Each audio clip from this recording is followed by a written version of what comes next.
নমস্কার বন্ধুরা, সুস্মিতার গল্পের আসরে আপনাদের স্বাগত। আশা করি আপনারা সকলেই ভালো আছেন। আজকে আমি আপনাদের পড়ে শোনাচ্ছি শ্রী চারুচন্দ্র চক্রবর্তীর লেখা একটি গল্প মোংলি। তিনি জরাসন্ধ ছদ্মনামেই লিখতেন। বন্ধুরা, গল্পটা যদি ভালো লাগে প্লিজ প্লিজ প্লিজ চ্যানেলটাকে সাবস্ক্রাইব করে দেবেন। গল্পটা ভালো লাগলে একটা লাইক অবশ্যই করতে ভুলবেন না। সাবস্ক্রাইব এবং লাইকের জন্য আপনাদের অসংখ্য ধন্যবাদ। তো চলুন শুরু করি আজকের গল্প মোংলি। লেখক শ্রী চারুচন্দ্র চক্রবর্তী, জরাসন্ধ। ক্যাপ্টেন ব্যানার্জি সেন্ট্রাল জেলের বড় সাহেব। সোমবার সকালে তার প্রথম কাজ ফাইল দেখা। লাল ফিতে বাঁধা কার্ডবোর্ডের ফাইল নয়, কোমরে গামছা বাঁধা কয়েদিদের ফাইল। জেলে ঢুকতেই বড় বড় ব্যারাক, হরেক রকম কয়েদি থাকে তার মধ্যে। চোর, ডাকাত, পকেটমার, তারই সঙ্গে খুনি, গুন্ডা, জোচ্চোর, জালিয়াতের দল। ব্যারাকের কোলে লম্বা লম্বা বারান্দা। সোমবার সকালে সেখানে এসে সবাইকে লাইন বেঁধে দাঁড়াতে হয়। তারই নাম ফাইল। বড় সাহেব সামনে দিয়ে চলে যান। আগে পিছনে 4 জন বেতনধারী সিপাই, তার পিছনে জেল অফিসের বাবুরা। যার যা নালিশ থাকে লোকগুলো একে একে বলে যায়। কত রকমের নালিশ। কারোর গম পেশা ভালো লাগছে না, গুদামে যেতে চায়। সেখানে সুবিধা আছে। হাত সাফাই জানা থাকলে কাজ করতে করতে কখনো কখনো 2-1টা পেঁয়াজ, লঙ্কা কিংবা একটু গুড় ফস করে মুখে পুড়ে দেওয়া চলে। কেউ মেট হতে চায়। সাধারণ কয়েদি থেকে কয়েদি সর্দার। অনেকদিন তো খাটলো, এবার একটু খাটাবার ইচ্ছা। যারা জেলে যায় তাদেরও বাড়ি ঘর, ছেলে মেয়ে আছে, তা নিয়েও নালিশের অন্ত নেই। কেউ 6 মাস বাড়ির চিঠি পায়নি, জানতে চায় কে কেমন আছে। কারোর জমি জমা নিলাম হতে চলেছে, কেমন করে বাঁচানো যায়। কারোর ক্ষেত থেকে ধান, ঝাড় থেকে বাঁশ জোর করে কেটে নিচ্ছে পাড়ার লোকেরা। পুলিশের সাহায্য চাই। স্কুলের মাইনে দিতে পারেনি বলে কাল ছেলের নাম কাটা গেছে। রয় সাহেব যদি হেডমাস্টার মশাইকে একটা চিঠি লিখে দেন। এমনি সব ফিরিস্তি। কোণের দিকে দাঁড়িয়েছিল একজন মাতব্বর গোছের কয়েদি। সবাই না শুনতে পায় এমনিভাবেই গলাটা খাটো করে বলল, ঘরে আমার কিছু টাকা আছে হুজুর, চুরি হয়ে যেতে পারে, এখানে এনে রাখা যায়? বড় সাহেব বললেন, যায়, যদি কেউ পৌঁছে দেয়। অফিসে জমা থাকবে, যাবার সময় পেয়ে যাবে। পাশের লোকটি জোরে জোরে ঘাড় নাড়ছিল। কি কিছু বলবে? জিজ্ঞেস করলেন সাহেব। সে খুশি হয়ে বলল, এগিয়ে না, বুঝে গেছি। আশেপাশে চাপা হাসির ঢেউ খেলে গেল। 2-1 জনকে বলতে শোনা গেল, ও পাগল আছে হুজুর। সাহেব চলে যেতেই একদল কয়েদি এসে ঘিরে ধরল পাগলাকে। এই জগা, মাথা নাড়ছিলি কেন অমন করে? জগার আর আনন্দ ধরে না। একগাল হেসে বলে, যাক, আর ভাবনা নাই। নিজের ভাবনা ঘোচাতে গিয়ে জগা যে অত বড় জেলের গোটা অফিসটাকেই ভাবিয়ে তুলবে সে কথা কেউই ভাবতে পারেনি। ব্যাপারটা ঘটল ঠিক 10 দিন পরে। বেলা তখন প্রায় 11টা। পুরো দমে কাজ চলছে। সুপার থেকে ছোট কেরানি কারো নিঃশ্বাস ফেলবার ফুসরত নেই। এমন সময় একজন গায়ের লোক বেশ বড়সড় একটা বকনা বাছুর নিয়ে এসে জেলের সামনে দাঁড়ালো। বন্দুকধারী সান্ত্রিক গেটের বাইরে টহল দিচ্ছিল। জিজ্ঞেস করলো, কে চাই? এগে, এটা জমা দেব। কি জমা দেবে? এই গরু? এগে। সান্ত্রী তো অবাক। গরু জমা দেবে জেলখানায়? এটা কি খোয়ার না পিঞ্জরাপোল? লোকটাকে হাঁকিয়ে দিতে যাচ্ছিল। সে বলে উঠল, এগে সিটি আছে। কই দেখি। ট্যাগ থেকে বেরোলো একটা 4 ভাঁজ করা ময়লা পোস্টকার্ড, পিঠের উপর জেলখানার ছাপ। লোকটাকে দাঁড়াতে বলে শান্তি চিঠিখানা পাঠিয়ে দিল অফিসে। তারপর সেটা ঘুরতে লাগলো এক টেবিল থেকে আরেক টেবিলে। যে দেখে তারই মুখ চুন। আঁকাবাঁকা অক্ষরে লেখা কয়েকটি লাইন মাত্র। লিখেছে 712 নম্বর কয়েদি জগন্নাথ সরকার। অফিস হয়েই গেছে। জেলের গোলমোহর তো আছেই, তার মধ্যে বড় সাহেবের সই, নিচে কানাইবাবুর ফুটকি। প্রতিটি কয়েদি 1 মাস অন্তর একখানা করে চিঠি লিখতে পারে।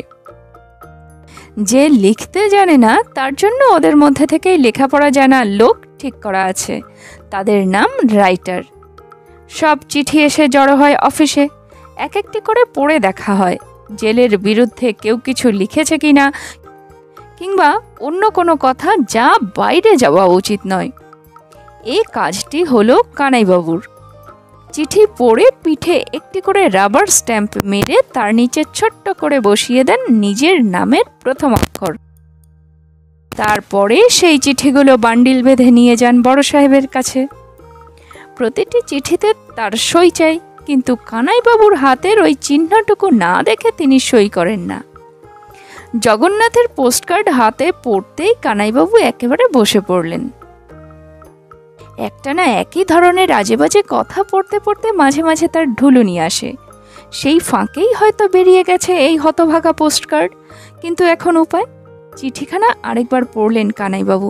জগন্নাথ লিখেছে তার কোনো ভাইকে, এই চিঠি পাওয়া মাত্রই আমার মুংলিকে জেল গেটে আনিয়া জমা করিয়া দিবে, অন্যথা যেন না হয়।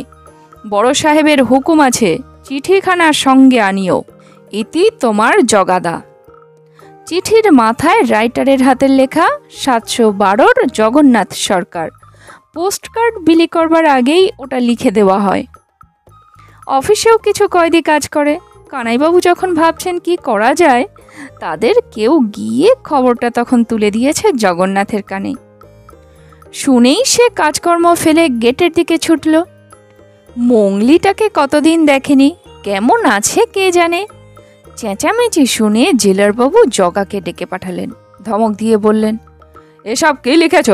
বড় সাহেব বলেছেন গরু জমা দিতে? জগা জোর হাত করে বলল, আগে আমার সামনেই তো একজনের টাকা জমা দেবার হুকুম দিলেন। টাকা আর গরু এক হলো?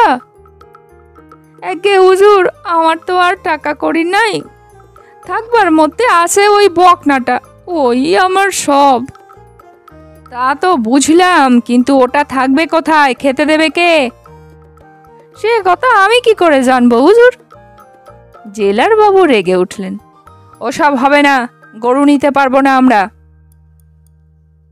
তাহলে ও কোথায় যাবে হুজুর? আমার যে আর কেউ নাই, একটু ঘাস জল না পেয়ে মরে যাবে বকনাটা। অফিস থেকে কিছুতেই নড়ে না দেখে শেষ পর্যন্ত ওকে বড় সাহেবের কাছে হাজির করা হলো। তিনি যখন চিঠিটা পড়ছেন, জগা হঠাৎ সিপাহীদের পায়ের ফাঁক দিয়ে ছুটে গিয়ে তার টেবিলের নিচে ঢুকে পা দুটো জড়িয়ে ধরল। দোহাই সাহেব, বাচ্চাটাকে রাখবার হুকুম দিন, ভগবান আপনার মঙ্গল করবেন, মঙ্গল করবেন। ক্যাপ্টেন ব্যানার্জি মহা ফ্যাসাদে পড়লেন। কানাইবাবুর উপর বেশ খানিকটা ঝাল ঝাড়লেন, বরখাস্ত করবেন বলে শাসালেন। কিন্তু সেটা তো গেল পরের কথা। এখন একে ঠেকানো যায় কেমন করে? চিঠিটা সই করে তিনিও যে এর মধ্যে জড়িয়ে পড়েছেন, অনুমতি একরকম দিয়েই ফেলেছেন বলা চলে, যদিও না জেনে। তাই বলে কয়েদির সম্পত্তি হিসেবে জলজ্যান্ত গরু তো আর সত্যি সত্যি জমা রাখা যায় না জেলখানায়। এর পেছনে খরচ আছে, সেটা কে দেবে? দেখাশোনার ঝঞ্ঝাটও কম নয়। বড় জমাদার রামোদর সিং এতক্ষণ চুপ করে দাঁড়িয়েছিল। এর আগেই বকনাটাকে এক নজর দেখে এসেছে। খেতে না পেয়ে রোগা হয়ে গেছে, কিন্তু জাতটা বেশ ভালো। যত্ন আত্তি করলে বছরখানেকের মধ্যেই বাচ্চা দেবে। 4-5 সের দুধ এক টানেই পাওয়া যাবে আশা করা যায়।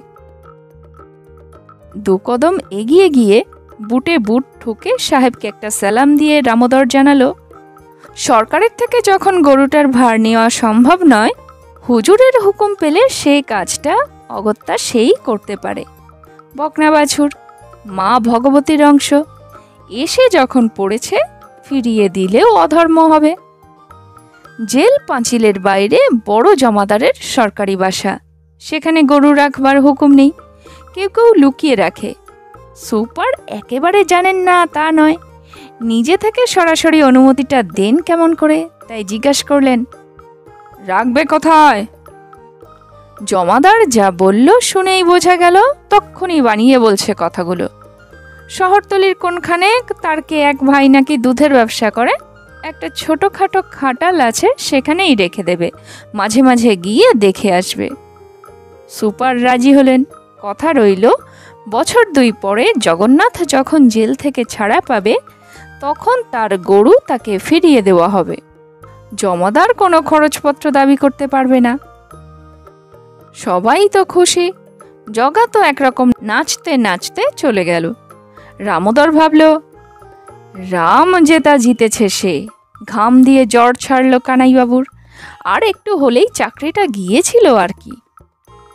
যা আন্দাজ করা গিয়েছিল তাই। শহরতলির খাটালে নয়, রামোদরের বাসাতেই মানুষ হতে লাগলো মংলি। ডিউটি থেকে ফিরে উর্দিটা ছেড়েই সে লেগে যায় গরুর সেবায়। কোত্থেকে জুটিয়ে আনে কচি ঘাস, নিজে হাতে খড় কাটে, বেশ বেশি করে খৈল আর ভুসি দিয়ে জাবনা মেখে নিজের হাতে খাওয়ায়। 1 মাসের মধ্যেই বকনাটার চেহারা ফিরে গেল। 3-4 মাস পরে তাকে আর চেনা যায় না। জগা প্রায়ই খবর নেয়, আমার মংলি ভালো আছে জমাদার সাহেব? ভালো আছে মানে? তুই দেখলে চিনতেই পারবি না। বেশ খাচ্ছে দাচ্ছে তো? তাল তাল খাচ্ছে, আর সেসব খাবার তুই কোনোদিন চোখেও দেখিসনি। আপনার খুব খরচ হচ্ছে তাহলে। কি করব বল, গাই গরু হলো মা দুর্গা, হলোই বা পরের জিনিস। ঠিক মতো আদর যত্ন না করলে ওখানে গিয়ে কি জবাব দেব? আঙুল দিয়ে আকাশের দিকটা দেখিয়ে দেয় রামোদর। জগা আর একটু কাছে সরে আসে, ভয়ে ভয়ে বলে, আমারে একটু দেখাতে পারেন জমাদার সাহেব? কতদিন দেখি নাই বাচ্চাটারে। তোর জিনিস তুই দেখবি, তাতে আর আপত্তি কি, কিন্তু সে কি এখানে? পাক্কা 2 মাইল পথ। একদিন যদি নিয়ে আসেন গেটের সামনে। জমাদার বড় বড় চোখ করে বলে, যা যা, মন লাগিয়ে কাজকর্ম কর, বড় সাহেব জানতে পারলে রক্ষে আছে। তোর মেয়াদ তো ফুরিয়ে এলো, কটা দিন দেখতে দেখতে কেটে যাবে। বছর ঘুরতেই মংলির একটি চমৎকার বাচ্চা হলো, দুধের মতো সাদা, কপালে সোনালি চাঁদ। রামোদর তার নাম রাখলো ধবলি। লোকে বলে গরুর দুধ মুখে। জমাদার সেটা ভালো করেই জানে। মংলির খাবার দিকটায় সে বরাবর নজর দিয়ে এসেছে। এখন তো আরও দেবার কথা। দুধ বেড়েই চলল দিন দিন। মাস 2 যেতেই দুবেলা মিলিয়ে 6-7 সের দুধ দেয় মংলি। খেয়ে বিলিয়ে খানিকটা বিক্রিও করে রামোদর, সেটা অবশ্য খুব গোপনে। দুধের অঙ্কটাও গোপন রাখে। কেউ জানতে চাইলে মুখ কাচুমাচু করে বলে, কত আর, দুবেলা টেনে টুনে 2 সের, যা খায় তার তুলনায় কিছু না। ডাহা লোকসান, বুঝলে না? জগা আজকাল তার বকনার কথা বড় একটা জানতে চায় না। সারাদিন খাটে। ভালো করে কাজ করলে কয়েদিরা পুরো মেয়াদ থেকে কিছুটা করে মাপ পায়। 3 বছর সাজা নিয়ে যে এলো, 2.5 বছর বাদেই যেতে পারবে। ওই দিকেই মন দিয়েছে জগন্নাথ। মংলিকে নিয়ে তাড়াতাড়ি বাড়ি যেতে হবে। মংলি যে আগের মতো ছোট্টটি নেই, বড় হয়েছে, বাচ্চা দিয়েছে, এদিকটার কথা সে ভাবেনি। এসব খবরও তাকে কেউ দেয়নি। জগন্নাথের খালাসের দিন এসে গেল। ব্যানার্জি সাহেব তাকে ভোলেননি। 20-22 জন কয়েদি সেদিন মেয়াদ শেষ করে বেরিয়ে যাচ্ছে। সব লাইন করে বসে আছে তার সামনে। খালাসি সেরেস্তার ডেপুটি বাবু এক হাতে 1 বান্ডিল কাগজ নিয়ে এক এক করে নাম ডাকছেন। যার নাম সে উঠে এলে হাতে দিচ্ছেন কয়েকানা খোরাকি পয়সা আর 1খানা করে রেলের পাস। লোকটি সালাম করে চলে যাচ্ছে। জগন্নাথ সরকার, জগন্নাথ সরকার। নামটা কানে যেতেই সাহেব চোখ তুলে তাকালেন। ডেপুটিকে জিজ্ঞাসা করলেন, ওর গরুটা আছে তো? আছে স্যার, গেট থেকে বেরোলেই একটা রসিদ নিয়ে দিয়ে দেব। কিছুক্ষণ পরে গেটের দিক থেকে একটা গোলমাল শোনা গেল। সুপার ঘন্টা বাজিয়ে বেয়ারাকে ডাকলেন। সে বলল, জগা পাগলা গরু নিতে চাইছে না। কেন? বলছে এটা আমার মংলি নয়। মিনিট কয়েক পরেই জগাকে আনা হলো সাহেবের সামনে। সে হাত জোড় করে বলল, ও গরু আমি নেব না, আমার মংলিকে দিতে বলুন হুজুর। সাহেবকে ব্যাপারটা জানিয়ে দেওয়া হলো। তিনি হেসে বললেন, তোমারই তো লাভ, বকনার বদলে দুধেলা গাই পেয়ে যাচ্ছ। দুধ খাবে, গরিব মানুষ, খানিকটা বিক্রিও করতে পারবে। চাই না হুজুর, অদম্য করতে পারবো না। আমার জিনিস আমারে ফিরাই দিন, পরের জিনিস নিতে বলবেন না। সবাই মিলে বোঝাতে চেষ্টা করলো, এই সেই বকনা, ছোট ছিল, বড় হয়েছে, গাই হয়েছে। জগা রুখে উঠল, আমার বকনা আমি চিনি না, আমাকে দেখলেই ছুটে চলে আসতো, আর ওই ধরে গরুটা একবার চোখ তুলিও দেখলো না। বলতে বলতে তার চোখ দুটো ছলছল করে উঠল। পাগলের সঙ্গে বকবক করতে গেলে জেল সুপারের চলে না। সে সময় কই, জগাকে সরিয়ে নিয়ে যাবার ইশারা করলেন। সে যেতে চায় না।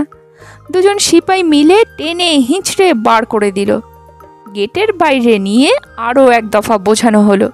জগার ওই এক কথা।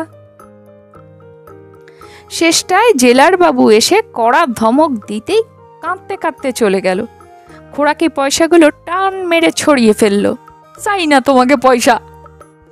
মাসটারেক পরে একদিন সন্ধ্যাবেলা কালো রঙের কয়েদি গাড়ি এসে গেটের সামনে থামতেই তার ভেতর থেকে বেরোলো জগন্নাথ সরকার। সিপাহীদের কেউ কেউ চিনতে পেরে বলল, কিরে জগা, আবার এলি যে, কি মামলা?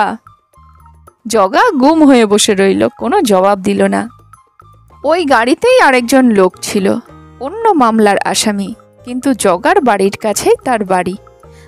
তার মুখ থেকে শোনা গেল ব্যাপারটা। জেল থেকে বাড়ি ফিরবার পর জগা প্রায়ই ঘুরে ঘুরে বেড়াতো।